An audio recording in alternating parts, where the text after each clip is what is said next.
Beliau Ibnu Qayyim rahimahullahu ta'ala menyebutkan di dalam kitab yang beliau tulis, yaitu kitab Ad-Da'u wad-Dawa, itu di dalam bab min asaril ma'asi, itu dari beberapa hal pengaruh dosa-dosa dan maksiat yang dilakukan oleh manusia di dalam kehidupan dunia ataupun akhirat.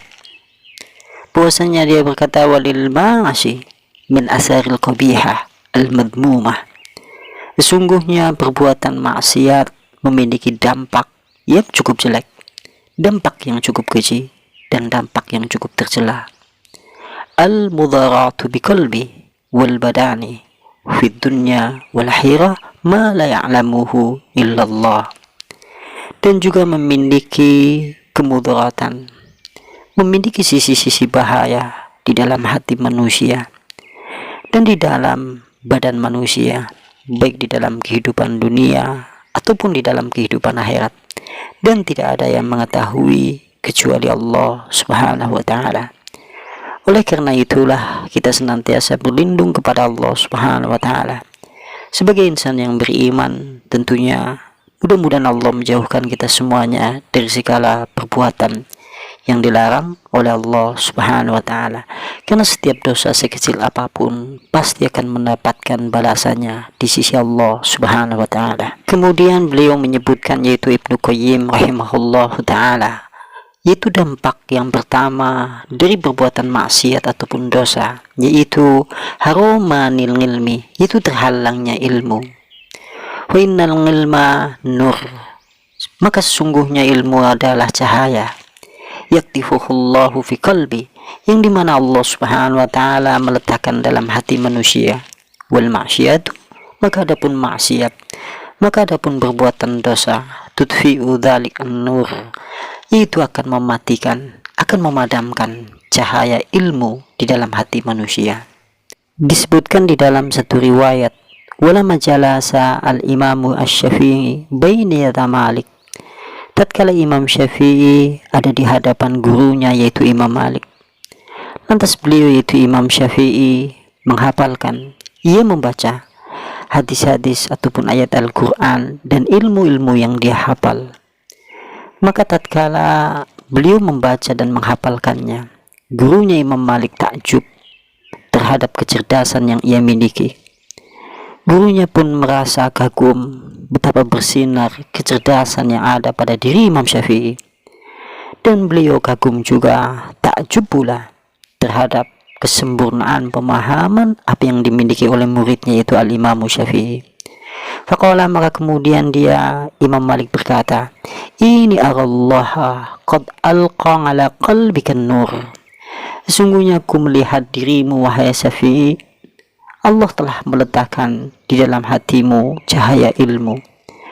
Wala tudfi'u bidulmatil ma'syati, maka jangan sekali-kali kemudian kau padamkan cahaya ilmu yang Allah telah letakkan di dalam hatimu, itu dengan kegelapan perbuatan maksiat kepada Allah Subhanahu wa ta'ala. Maka dampak yang pertama adalah terhalangnya ilmu yang ada di dalam hati manusia bisa sirna, bisa padam jika kemudian berbuat maksiat tanpa pernah memohon ampun kepada Allah Subhanahu wa ta'ala.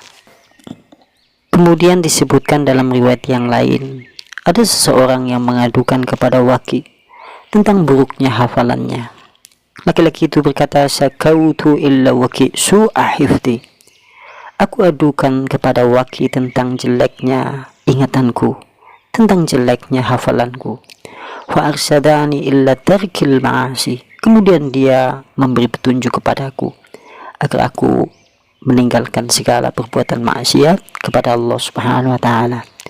Lalu dia berkata, yaitu Waki, a'lamu bi anna ilma fadlun wa fadlullahi la yu'tahu ma'ashi, sungguhnya aku mengetahui ilmu adalah karunia dari Allah Subhanahu wa ta'ala, dan karunia dari Allah Subhanahu wa ta'ala tidak akan diberikan kepada pelaku perbuatan maksiat kepada Allah Subhanahu wa ta'ala.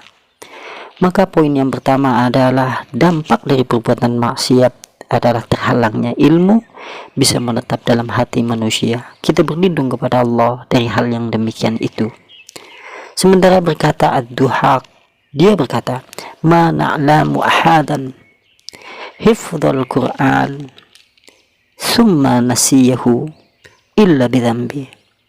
Tidaklah aku mengetahui kepada seseorang yang hafal terhadap Al-Quran, hafal terhadap ilmu-ilmu, lantas kemudian dia lupa terhadap ilmu itu, lantas kemudian dia lupa terhadap ayat-ayat Al-Quran yang dia hafal, kecuali hanya karena perbuatan dosa yang ia lakukan kepada Allah Subhanahu wa Ta'ala.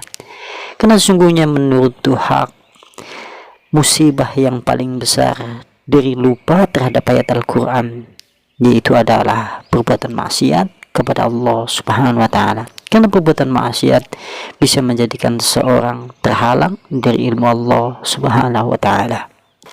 Kemudian ada seorang ulama yang berkata, kun aliman au muta'aliman au sami'an au muhiban wala takun hamisan. Jadilah engkau seorang yang mengajarkan ilmu, atau orang yang belajar ilmu, atau orang yang mendengar ilmu, atau orang yang mencintai terhadap ilmu. Jangan sekali-kali kemudian engkau menjadi golongan yang kelima, yaitu tidak mengajarkan ilmu, tidak mau mengkaji ilmu, tidak mau mendengarkan ilmu, dan tidak senang terhadap penuntut ilmu ataupun tidak senang terhadap ilmu itu sendiri. Maka pastilah engkau adalah orang yang celaka, karena susah sekali untuk menemukan jalan menuju surga Allah Subhanahu wa Ta'ala. Kemudian seorang ulama berkata, al-ilmu salah satu ahrufin. Ilmu itu terdiri dari 3 huruf, yaitu huruf ain, huruf lam, huruf mim. Fal ainu, maka adapun huruf ain yaitu berasal dari kalimat ghiniyain. Maksudnya adalah barang siapa yang menempuh jalan ilmu, maka Allah Subhanahu wa Ta'ala akan memudahkan dirinya untuk mendapatkan surga Allah Subhanahu wa Ta'ala. Sebagaimana berkata yaitu Rasulullah sallallahu alaihi wasallam, man salaka tariqan yaltamisu fihi ilman sahalallahu tariqan ilal jannah. Barang siapa yang menempuh jalan ilmu kemudian melazimkannya jalan ilmu itu, maka Allah Subhanahu wa Ta'ala memudahkan jalannya untuk menuju surga Allah Subhanahu wa Ta'ala.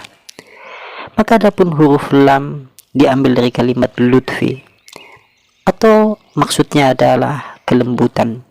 Barang siapa yang dikaruniai oleh Allah Subhanahu wa Ta'ala ilmu, maka dia memiliki kelembutan hati. Dan huruf mim diambil dari kalimat kekuasaan, maka siapa saja yang memiliki ilmu oleh Allah Subhanahu wa Ta'ala diberikan kekuasaan.